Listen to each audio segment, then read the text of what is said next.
o'clock. Yes. And you're all attentive, and you're here on time, and even early. And this is the famous Altavita Adventure Hour.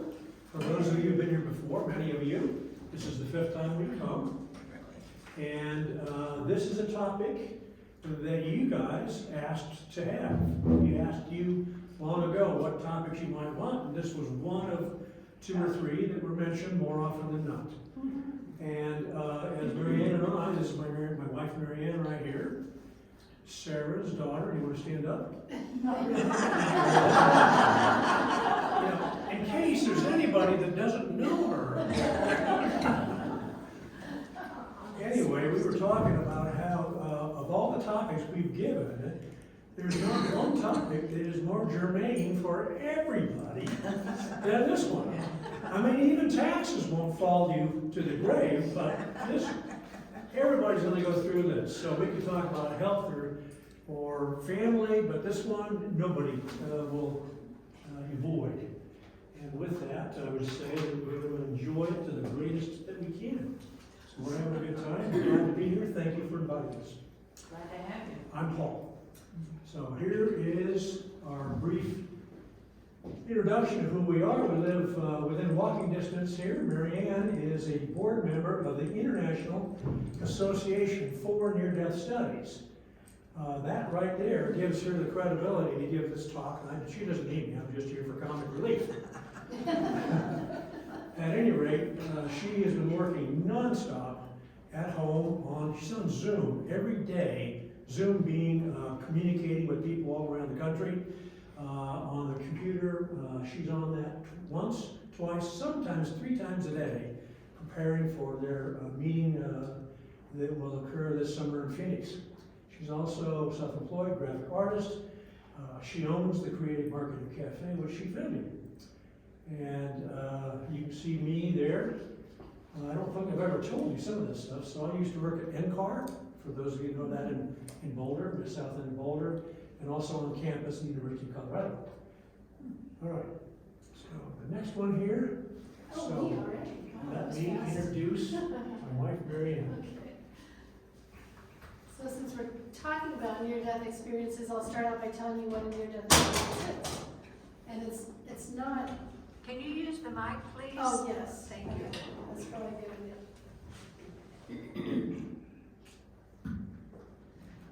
Is that any better? Yeah. More? Should I turn the volume up or talk louder? Talk louder. All right. That's the most important. A teeny bit. Said the mother. So I'll start by sharing what a near-death experience is. And it's not a final death, but it's a death where you have go into cardiac arrest or have an accident and you're pronounced dead by medical doctors, or maybe there's no doctor there, but you're literally dead, and then you revive. It could be 5 minutes later, it could be, in one case, you'll hear about 45 minutes later. So it's what happens during that time while you are away. They call it a near-death experience, and if movies, they say, oh, don't go to the tunnel. You hear about the tunnel of light. That's usually one of the experiences in a near-death experience. So I'm going to read some of it because it's easier than turning my head, then you really wouldn't be able to hear me. So near-death experiences are profound subjective experiences with mystical or transcendental features that some people report to have occurred during the course of a close brush with death. And I'll go over a few of those in a bit. With advancements in medical resuscitation techniques, the frequency of NDEs have increased, and it is estimated that about 9 million people in the United States alone have reported this kind of experience. NDEs have been reported for centuries and with experiences universal across all cultures. An NDE may include one or more of these elements. No 2 experiences are identical, and no single feature is found in every NDE. So here's the fun part. We're going to go through these characteristics of an NDE.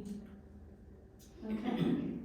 So let's see if I don't have enough hands, so let's see what I can do.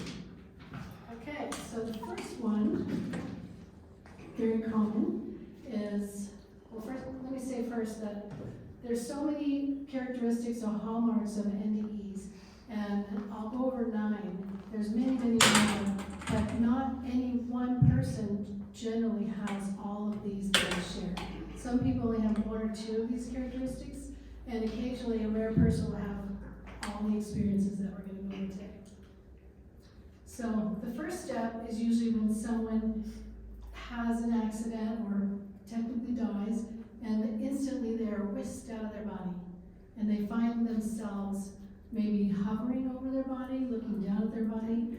And a friend of mine was in a car accident, and she was being drugged by, she was a bicyclist, and she was being drugged by a truck. Instantly she went right out of her body, didn't feel any pain. So that's my favorite part. So before she was even dead, she whisked out of her body, and that's usually how they start. So suddenly you experience yourself outside of your physical body, you're immediately released from any pain, discomfort, or anxiety. You still feel like yourself, but you might be curious. What's going on here? Who is that down there? But you're not worried. It's a peaceful, comfortable feeling. I'll give you some examples. During surgery, one woman separated from her body, and she said, quote, "I had more consciousness and alertness than normal. I wasn't experiencing pain at that point. I felt light and aware. I could see them trying to figure out what was going on. I felt no panic. I was just aware and watching them." After a bad accident, one other woman described, quote, "Next, I observed myself slumped over the steering wheel, and then I felt my body floating away from the inside of my car, and I started rising above my car. I had the most incredible feeling of oneness and joy, and absolutely no pain at all. I can't really describe it, but I could see everything around me, under me, above me, and behind me." So she wasn't using her physical eyes. Paul, maybe you could go to the next slide. Sure. Yeah, over to you. Okay. Often, once you're out of the body, some people, they go out of the body, and if they're in the hospital, they will go down and look around the hospital, and there's been reports where this one woman went and she was on the operating table, and she popped out of her body and followed her husband, and she watched him go to the vending machine, get a snack, come back, sit in the room, because he didn't know she had passed on the operating table. And afterwards, she described what he bought, where he went, who he talked to, and it just floored him.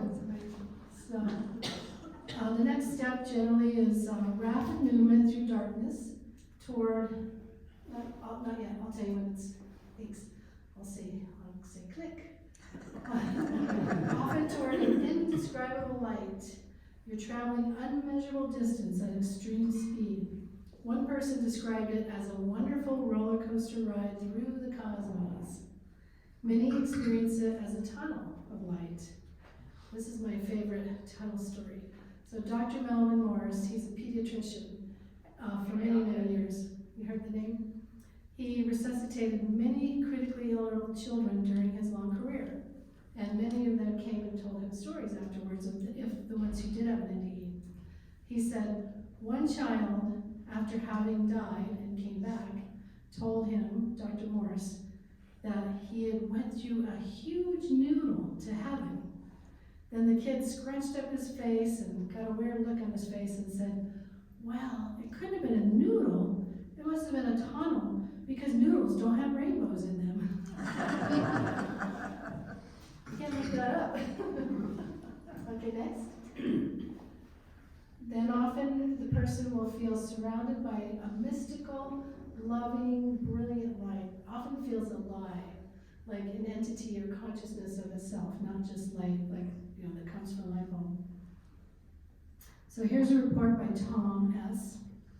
And then before you is the most magnificent, gorgeous, beautiful light, bright white or blue white. Some people say purple. Brighter than a light that would immediately blind you, but this absolutely does not hurt your eyes at all. You're immediately put at ease. It's the most comfortable feeling that you could ever imagine. The light communicates to you a feeling of pure love. All the wonderful feelings of love in your life combined could not possibly compare to this feeling of love from this brilliant white light. Okay, next. Okay, this is my favorite part. This is one of my favorite NDE books. It's an old classic.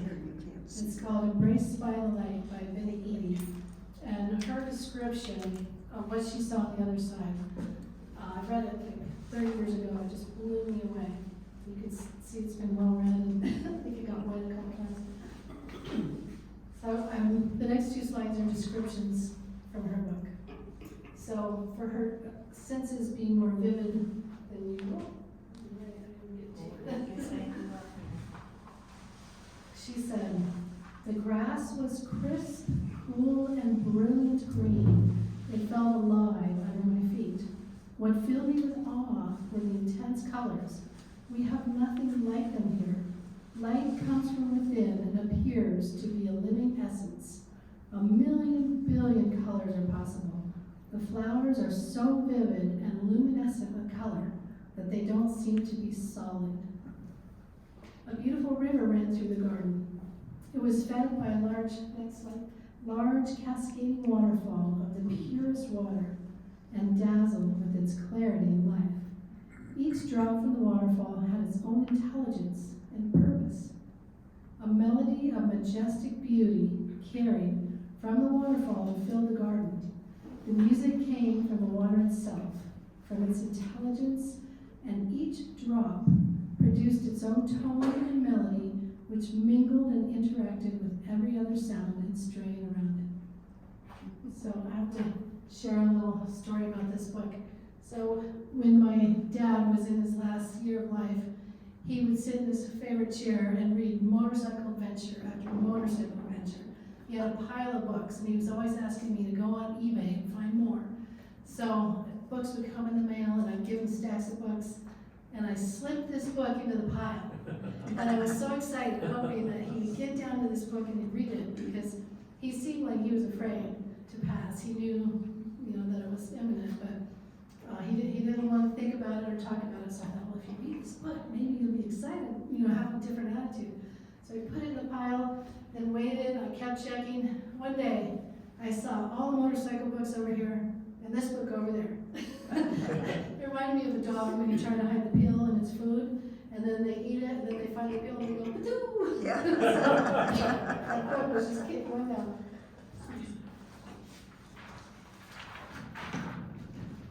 Okay.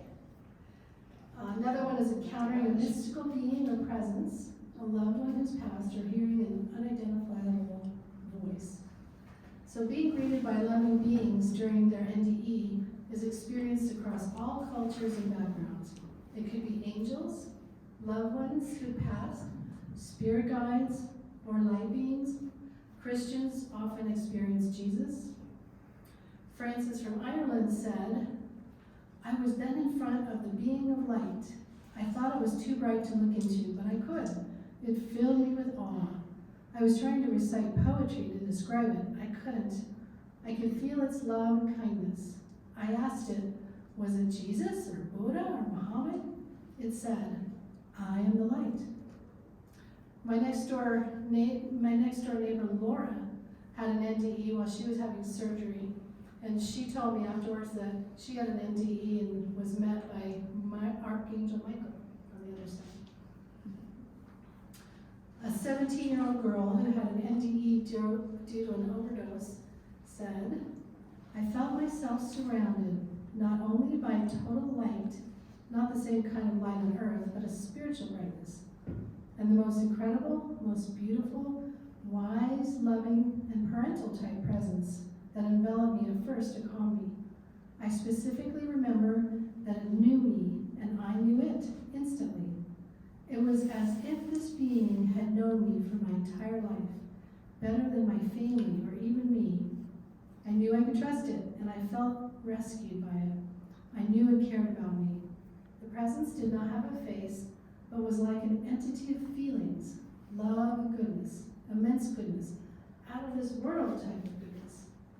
Okay, next. Okay, this one is not as common as some of the others that I mentioned during an NDE. Some people relive scenes from their past or go through what they call life review. This experience, I found this picture and it looks like he's looking at scenes from his life, but the people that have been through it describe it as they are actually reliving it again.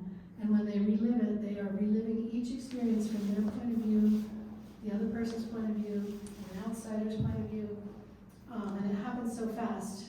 One person said he reviewed his entire life in the 11 minutes that he was in NDE. And so it's a very immersive experience. A woman in Denmark had an NDE and she recounted, "Every thought and action in my life was being examined at lightning speed, and the amount of love in them was being measured. There was a column of green light on the right that grew higher and higher as the amount of love was counted and measured. My life was passing before my eyes at lightning speed. It became very clear that the only thing that mattered in life was how loving my thoughts and actions are." Many NDEers have memories of their past, but only some of them have a very clear past life review. And one man in particular, Daniel Brinkley, who has a classic NDE story, kind of came out about the same time as this Benny Eady book. He'd been a real bully in his life, and he was on the phone in a lightning storm, and lightning hit his house, and it came through his phone and electrocuted him, and he had a near-death experience. But he was horrified during his past life review because he'd been the bully, and he experienced the shame and regret, not as a punishment, but by himself. He was the one judging his own actions, and he actually would feel each time he would see the life review part where he was being a bully to somebody, he was feeling it from the other person's point of view.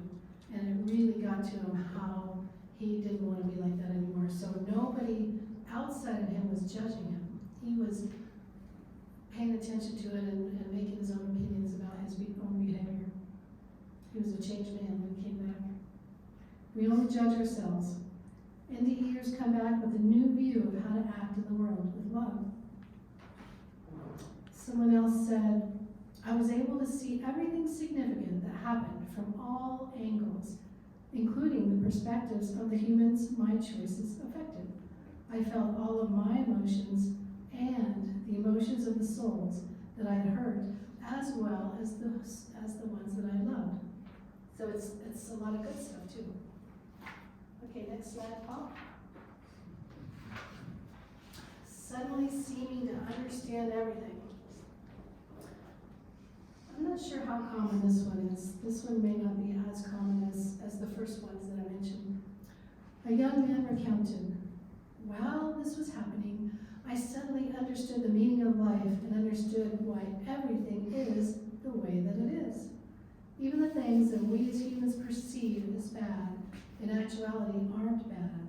Everything made sense to me, and I knew all the answers. Even the seemingly small things in life, down to the movements of our hands, have profound meaning and purpose."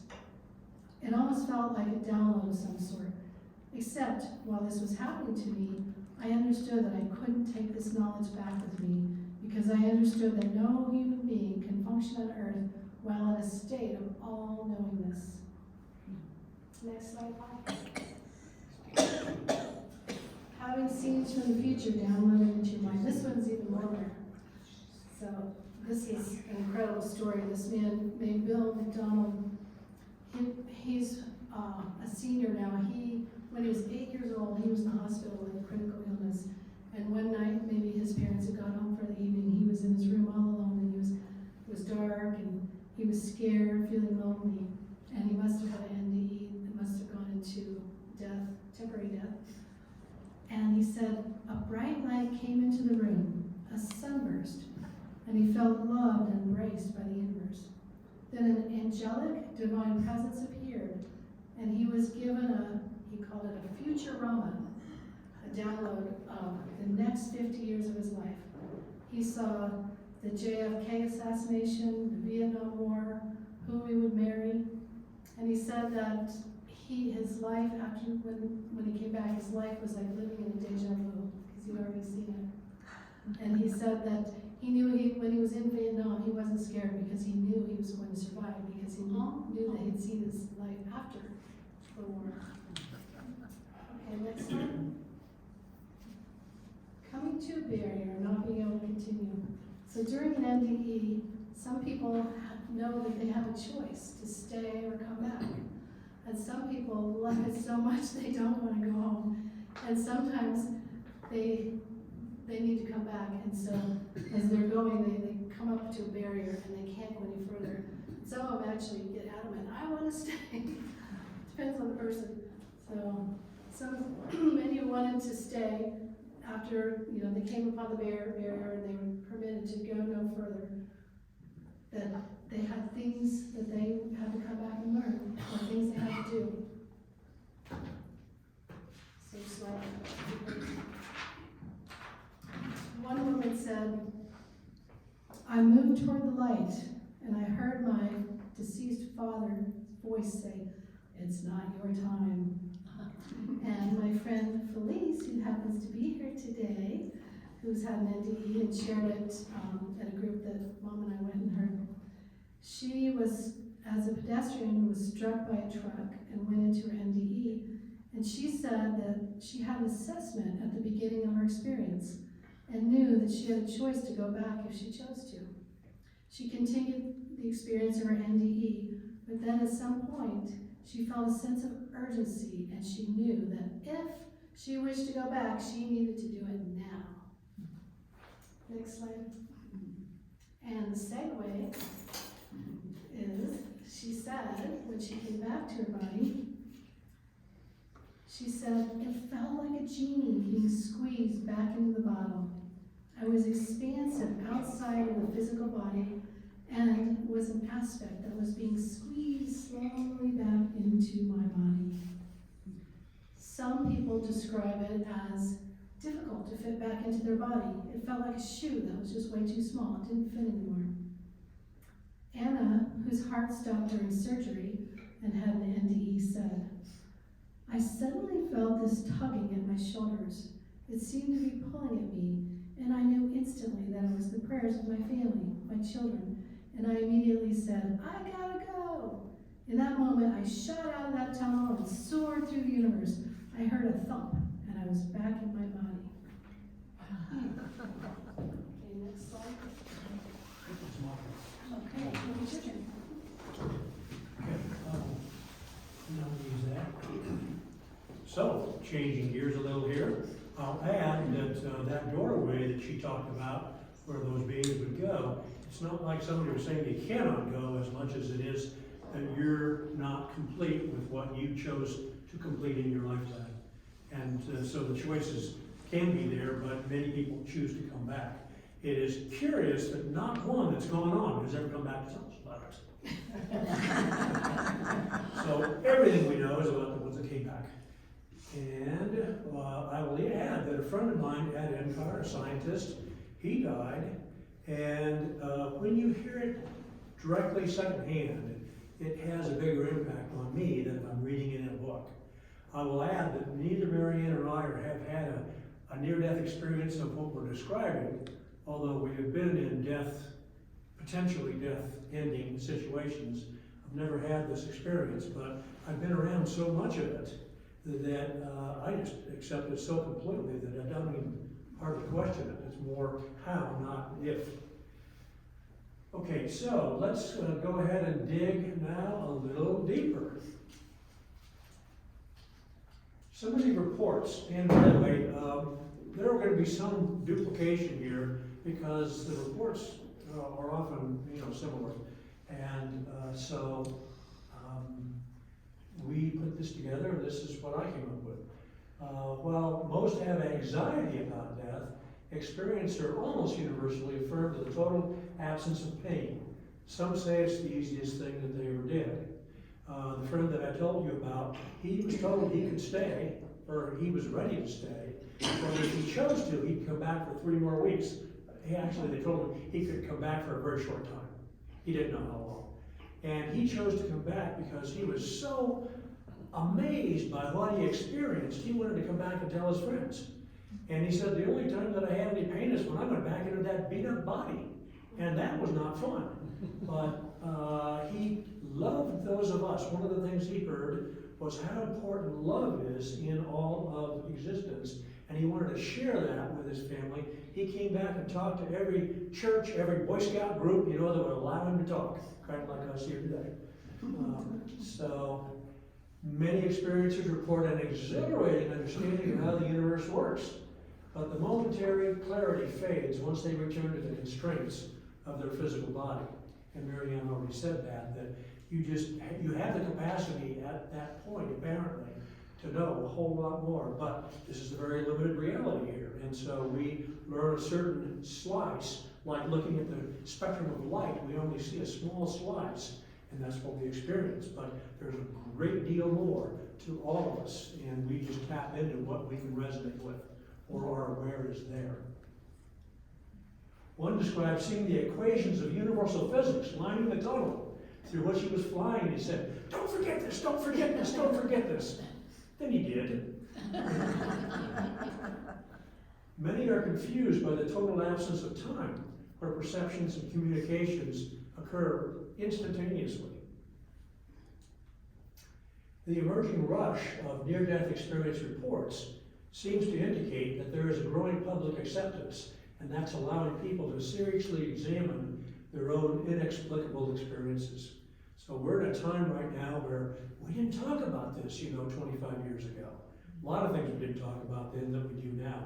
Some things I wish we didn't talk about now, but this is, I think, a healthy thing. And so sharing this understanding with your family, with your children, with your friends, and each other is useful to experience a more full life. So, the beliefs that we hold seem to shape the experiences that people have. You'll be able to see over. Call me if I get in your way, Eleanor. Okay, so experiences may be religious in nature, but many encompass a larger spirituality, not limited to that teaching alone. Experiencers often report seeing radiant beings, variously interpreted as angels, religious leaders, guides, or God. A friend and fellow scientist who returned from death I was just telling you about, Pat, he said he saw his Jesus. Yet others report being met by Muhammad or Yahweh or something else. So it may be that we perceive that being and interpret it as what we're accustomed to. Well, there's nothing wrong with that. But I have read where many will say, "Are you God?" And the being will be very gentle, kind, and said, "Not quite, but we're all aligned with God." And then we go on and talk. So I call these the apparitions. They're also seen and described as ancestors, loved ones that have already passed over, even glowing orbs. Most NDEs are affirming, but some can be distressing, depending upon the intensity of our expectations and our fears. Those that greatly fear the punishment of hell may briefly encounter terrifying visages, but these most always nearly transition into ones of self-forgiveness and love. Anybody going into a void, you're in a familiar area here. You go into something that you don't see anything at first, or you don't know what's happening. That's going to be unsettling no matter what. It doesn't necessarily have to be terrible, but it can be unsettling until you have a visitation or you start to talk or feel communication with somebody or some consciousness that is there. The important takeaway is not the literal experience, but the feelings we're left upon returning and how that changes our lives. We're never the same as we were. When my mother had these experiences, the hospice nurse said to me, "Do you know any?" She said, "Nothing really happened last night, except, do you know anybody named Arvid?" Well, Arvid is not a common name. I'm Swedish, and she is. and it was her father. Well, she thought she would see her mother, or somebody else. Point being is, don't try not to have expectations of what it's going to be, who you're going to see. Just be open to the experience. Okay, so life reviews. When describing their past life review, experiences report it's like seeing a movie, where they not only see their past actions, but also experience how others felt. Marianne's covered that enough. But it does become a perfect means for realizing the impact of our lives on others and how our contributions to the world affect everybody else. It really causes you to think about how you are living your life and perhaps making fine-tuning adjustments to what you can be that you might not have been. One experiencer told the life in such detail that he said, I saw every blade of grass. He said, I didn't see that when I was there. How could that be? And everything else throughout the entire lifetime, instantaneously.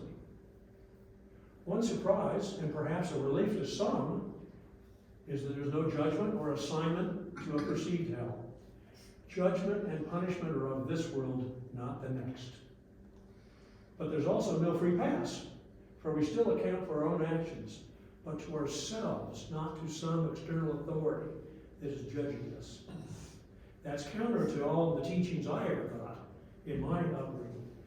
So some of these things I might say, well, maybe, maybe not, but I am at least considering the truth of what others say, because they are almost always absolutely, what's the word, sincere in what they are telling you. They don't have any reason to tell you some of this stuff, unless they, and I want to throw a little bit of humor. It's always good to, keep it light. So, the first doctor that had the courage to seriously address the near-death phenomenon was Raymond Moody. He was a medical doctor, and he had, back in the 70s, when this was not a topic you talked about much, he had so many patients describing similar things that he finally collected 100 of them and put them together, made them the basis of this book that was so popular it sold 13 million copies in 44 languages. Wow. And I see you fixed that, thank you. I got a good editor here, a lot of little things that she tweaked on me. So next year is the 50th anniversary of that seminal book. So that started the dialogue, and after that, more came out. One of the more compelling near-death accounts comes from a Dr. Evan Alexander, who we've met and really like, a neurosurgeon who developed a 9-point list to explain away recurring events of near-death experiences. For the patients that he had, they would say, well, I saw this and I saw that. He would explain, no, Herb, that was just your endorphins or your DMT in your brain or your mind shutting down and memories were coming forth. Had 9 different points, and he would explain away, it wasn't this, it wasn't that, it's just an illusion. Well, that's what he thought, but that is a belief. Then he got spinal meningitis so serious that all his brain function stopped. His spinal cord stopped. There was no signal. The perfect way to be able to have a near-death experience and come back and say, well, I know it wasn't that because the brain was so dead that his own colleagues said, pull the plug. And yet, he came back when his son was calling, and it sounded like he was, I'm getting goosebumps, I can remember the story. He said he heard his son way away calling, Dad, where are you, or something like that. And he came back as soon as he, that brought him back. And he has since then systematically refuted every one of those points that he had used to describe in the past. So a more recent near-death account was from a guy named Vinnie Todd Tolman that we met last year in Washington, D.C., or in Arlington, where we had a big meeting there. And his account is so dramatic that I have got the account that I pulled out of his book that I'm going to read to you. I find that I can relate to these things better if I see them. So that book right there is laying here. And I'm just gonna start reading if I may. So, I died on the, well, he wrote this. He's talking about himself. I died on the bathroom floor of a Utah Dairy Cream on a cold night in January 2002. My friend had taken a dodgy bodybuilding supplement we had bought online from Thailand, but the moment we consumed it, we knew something was wrong. It was much more concentrated than what you get that's been cut in this country. And so we got a dose that put him out. We rushed to the closest restaurant, hoping that some food would make us feel better. Instead, I started feeling extremely nauseous, went to the bathroom and locked the door. Suddenly, an ice-cold chill overcame my body, rushing down my thighs and into my chest. The world began to spin. His buddy was in the restaurant doing the same thing right there in this chair, if you can imagine. I collapsed, and the next thing I knew, I was looking down at my body from above. The world felt like it had no ceiling, and I calmly watched as paramedics broke into the bathroom and worked on the body. I describe it as the body because I didn't recognize it as mine. The person I saw had a bright purple face with specks of yellow on it, and it looked like a fake dead body. It had been 45 minutes when the EMTs zipped up the body bag. There's the body bag. So, as they were headed for the morgue, a rookie EMT heard a commanding voice said, "This man is not dead. He's in the bag." 45 minutes, you know, we're told your brain doesn't last that long. And he looked in the bag and he unzipped it and he put his hand in there. And he just, he was brand new to the job, he was embarrassed, and anyway, he heard that voice and he unzipped it and went for a pulse. And as he finally went down the femoral artery, feeling where it was, he felt a burst of energy. And what's curious is that Vinny, in his other body, outside of this physical bag, felt the same jolt in his leg. And so right away, Vinny had an idea that something was happening here. When he first felt that jolt of energy, the EMT jumped to action, started putting in oxygen.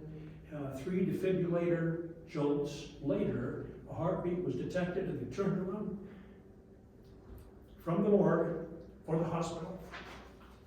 The heartbeat was faint but steady enough to sustain life. These are his words, by the way. I wouldn't say it always this way, but I'm trying to honor him. When they wheeled the body into the hospital, it started seizing and vomiting. In an attempt to restrain the arms and legs, they strapped it onto a bed. It was then when he felt somebody strapping his arm to the bed and realized, this is my body. It was so gut-wrenching. I couldn't have been watching my own death the whole time, could I? I was in a coma for 3 days and officially was declared brain dead by the doctors. They told my family that I had little choice of survival. The initial panic I felt upon witnessing my own resuscitation quickly dissipated when a luminous being appeared and filled me with an indescribable peace and love. I was telepathically shown the limitations of my religious faith and that there were more forms of life in the universe than you can imagine. I received telepathic answers almost as fast as I could ask the questions.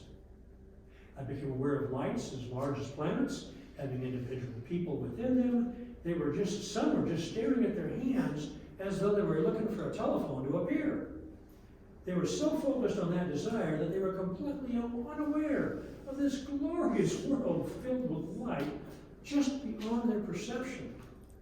I realized that it's our distractions that keep us from noticing the messages and assistance that is always there. Throughout my experience, we were approaching an incredibly bright light surrounded by brilliant dots that were best described by me as angelic beings. I knew we were all one and felt immersed in an ineffable pure love, peace, and joy. The colors were indescribably beautiful. I had a 360-degree view, actually a spherical view, as we moved through space in unimaginable speeds. In 1 millisecond, according to this account, I relived my entire life. I saw flashes of the bad things I had done and judged that I wasn't worth saving. Then I became overwhelmed by my good deeds. That there was no judgment or punishment, and that love and compassion is all that there is. I knew we were going to have an enduring connection with my guide, who identified himself as Drake, said, I'm going to teach you the principles that are essential to your personal growth. It is your choice whether to accept them or not. Authenticity was the first thing I had to embody. I had to let go of my facades. I initially felt ashamed, then realized Earth is not a courtroom, it's a schoolroom. We are free to make any choices we like, but addictions and vices do retard our growth. I'm going to go home and retard my growth a little bit tonight when I'm done. Anyway, I learned that anywhere you find prejudice in religion, it is not from God. That is the work of mortals that has crept into that religion. I thought I wasn't particularly judgmental, so was surprised to recognize my own self-judgment was blocking me from seeing the love that was there for me. How many of us can relate to that? Self-judgment of ourselves, worse than what we get from outside of ourselves sometimes. Quote, the life you have here on earth is a reflection of the life you can have afterwards. Love is all there is, and as you release prejudice, this eventually becomes unconditional love. I learned I must develop to trust my own inner voice. I learned that we are more powerful than we can imagine. I also absolutely knew we are never, ever totally alone. Drake then added that whenever you feel your attention, whatever you give your attention to, here's a key point, whatever you give your attention to, whatever you focus upon, good or bad, you attract and then create into your own existence. It is thus crucial that you are careful about the thoughts that you hold in your mind, for they will shape your future experiences. During those 3 days when I traveled to the other side, I met with feelings of love and saw divine beauty. I knew deep down that it was not my time. Oh, gotta go over the picture. That is how he looked after they pulled him out of the body bag. And that is how he felt afterwards. I kind of like that. Thank you for that. Okay, so when he heard his brother far away saying a prayer over his physical body, he was immediately pulled back. I awoke and tried to tear off the medical tools and wires, all that stuff that was on his body, not realizing that the constraint I was fighting against was not the wires, but squeezing back into that physical limitation. I miraculously recovered with no physical problems, but a totally changed perspective of life. Physically, I was fine, and I was described as a miracle by my neurologist. I initially struggled to reconnect with the world and felt an overwhelming sense of sadness and loss. I felt painfully disconnected from God and struggled to feel what I had experienced on the other side. I even wanted my life to be over and looked for ways to accidentally end my life so I can go back. I eventually discovered that when I raised my frequency through service to others, that I felt that inner love coming back into my life. I felt that so strongly, I discovered that my immediate family was of greater importance than my social circles, and I began shifting my attention. And the last page, I am working still to master the principles that I learned within. But it's becoming easier as I learn to live life with passion, love, and without fear of living itself. I recognize that some of the images I've seen of the future were challenging, but they were glorious and there is reason for hope. But most of all, it is in realizing that love is all there is and that the life is about expressing that in everything that you do with everything and everybody you meet. Although I was raised in a religious family, I never thought I was a big believer. But I I came back from my near-death experience with a deeper understanding of what our purpose is here on earth. I try to live every day with a sense of gratitude and happiness. I know life is here to teach us many lessons. Also, I'm no longer afraid of death. In fact, when I find that someone has died, I envy them because I know they've gone to a place that's far superior to where we are now. So that is Vinny. And here he is today, and he is giving classes and walking, going around the world teaching. And he's just the most gentle, kind, unpretentious, nice guy, good guy to have as a neighbor. So here's a quote that is going to be one of the people that's going to be speaking at our conference in August. So is Vinny. Huh? So is Vinny. And Vinny will be there too. Yeah, Vinny is going to be, Marianne's gotten him to be a keynote speaker for our next meeting. And Anita Rajani is another keynote speaker. So her quote is, I believe that the greatest truths of the universe don't lie outside in the studies of the stars and the planets. They lie deep within us, in the magnificence of our heart, mind, and soul. Until we understand what is within, we can't understand what is without. I see some nodding heads. I think that's pretty good myself. So, with that, let me pass the control to the one that usually wields it.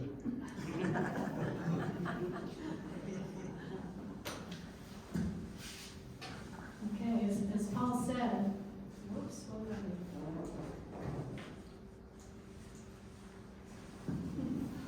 Having a near-death experience really changes so much about yourself when you come back. We call the changes after effects of an NDE. And there's many categories of after effects. I'll go through them. So near-death experiences are often dramatic and transformative, but it's the changes to one's lives that are of greater interest. So here's one category: attitudes, beliefs, and values. The number one thing people say after they've had an NDE, they have no fear of death. And there's a organization, IANS, they're coming up into their 45th year, and they've been doing these scientific peer-reviewed journals for 45 years, and study after study after study, they have, I even read 100% say no fear of death. The release of worries, fears, opinions, and judgment, that's not 100%, but less worry, fear, and judgment. Less interest in material gain, recognition, or status. Sometimes and often greater love and appreciation of nature. A pervasive feeling of connection with all that exists. Increased compassion and love of others. And many find a greater purpose in their life than their return. And sometimes they have deeper religious faith or deeper spirituality. Social changes. When you come back and you're a new person, new ideas, new values, sometimes there's a shift in a relationship or marriage. I don't know what percentage, but a significant percent come back and get divorced after their NDE. Less interest in social groups, new activities or hobbies, change in career, more interest in family, and physiological effects. Greater sensitivities to light and sound. Energetic surges, sometimes people experience surges that go up and down their body, not all the time, but every now and then. And this one is interesting, affecting electrical equipment. There's been many of these scientifically peer-reviewed journal entries of studies about electrical equipment and how it really does, it's different after an NDE. I have a friend who was struck by lightning twice, and she helped work with me. We were cashiers at an event, and when the customer would give her the credit card and she'd run it, she could never get the machine to work. So each customer had to take their card and run the card through the machine themselves because she couldn't get it to work. Oftentimes watches will stop, computers won't work sporadically. So this is a real thing that scientists have studied. And this is a fun one, some of them come back with new abilities. Many can now communicate with people who passed on. That's called mediumship. I think a TV show, Long Island Medium. You ever heard of that one? New healing abilities. Sometimes these healing abilities, they can be used even for animals or people. Lots of people come back with heightened intuition. And I think this one's yours, Paul. Some final thoughts. Well, It's your slide. all right. Yeah. All right.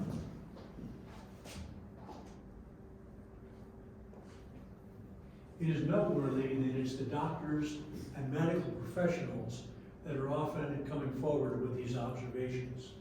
You know, we have plenty of people that have their experience and want to come and relate it, or understand it, or find out if anybody else has had these weird things. But when it's the professionals that are doing this, it kind of reinforces in my mind anyway that that's something to look at. The publication that Mary Ann mentioned, she said it was peer reviewed. For those of you who are not in the sciences, that means your peers have to look at the article that you're getting published to make sure that it is coherent and rigorous and perhaps agrees with everybody else. I don't know, but at any rate, these are research documents that are looking at the phenomenon. So it's not driven by, this is what I want to believe, as much as something is happening here. Who best to understand it than to look at it than the professionals or scientists or doctors? So some of the early studies on NDE were established to help our combat veterans in Afghanistan. Some of them had near-death experiences in the battlefield, had experiences they couldn't reconcile in their own minds, and very struggling for them because they couldn't make sense of it until they started to find out others that had the same thing. And they weren't crazy. And they weren't nuts, yeah. So, intriguing reports that are validating previously unknown details in one's life that couldn't otherwise be known, yet are later validated to be true. So finding out you had a brother that you never knew about, or that you have, you find something that you didn't know was missing that you hadn't seen in 20 years, and you find out that somebody stole it or whatever. They're finding evidence of things to show that this out-of-the-body experience is not just a hallucination. Something's going on because it's consciously true. So unlike hallucinogenic experiences that one might have with mushrooms, if you've ever heard about that, or DMT, or ayahuasca, or anything like that, you can have experiences that you feel like you're expanded, or you see something that you wouldn't otherwise know.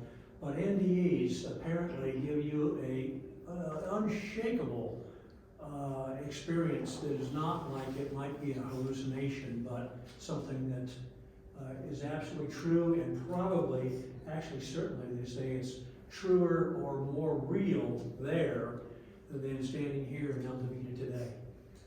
So, many carry a deeper awareness, but their minds may be shielding them from ideas of trauma they're not ready to face. So some of us may have had experiences. I told you about my mid-air crash where I nearly died. I don't remember an NDA experience, but I'm going to go ahead and do some work and see if there's anything buried in there that I have repressed or don't know about. One inescapable inference is that if there is no final death, then what is it that follows? Eternal bliss? Another life experience? Something else? Something else. So, we hear a lot, well, you've only got one life. Well, maybe you want to think again. At least leave the door open. So here's a few references. The world's been inundated with books, reviews, interviews, YouTube accounts. You don't have to look very far if you're curious about this and want to privately look at it while nobody's looking. It's interesting stuff. And it is based on experience, not on a story. So it's easier to read because you really feel the sincerity of the accounts when you read them. The movie After Death was released in November, I believe, and it received varied reviews, but it elevated the NDE phenomenon to a national level. And there will be, I predict, there'll be more movies coming out. Gaia TV has got a lot of stuff on things like this. So it can be found. And then here's a shameless plug for her organization and Felice in the back row there, that the IANS, the International Association for Near-Death Studies, is regarded as one of the premier sources of information. That website right there, if you get over to a computer and you want to look it up, you can find story after story. There's YouTubes, there's interviews, amazing amount of information. And even on the National Institute of Health, if you were to go to that site, what you will find if you search out near-death experience is a link to IANS. So it's recognized as a premier organization. So I will close, or start to close, with a truism that maybe you've heard. For those that can't see that, if there is one of you, I'm not afraid of death, I just don't want to be there when it happens. And then I'll let you do the last slide. Okay, Mary Ann pulled this one out and I like it a lot. So most importantly, even though the other side seems pretty amazing, let's savor every moment of this beautiful, precious life we have here now. And with that, we thank you. Thank you. So, how was that? Very good. 4 minutes. So, if you have any questions or want to share experiences or want to discuss among yourselves or with us, now's the time. And I'll invite Felice to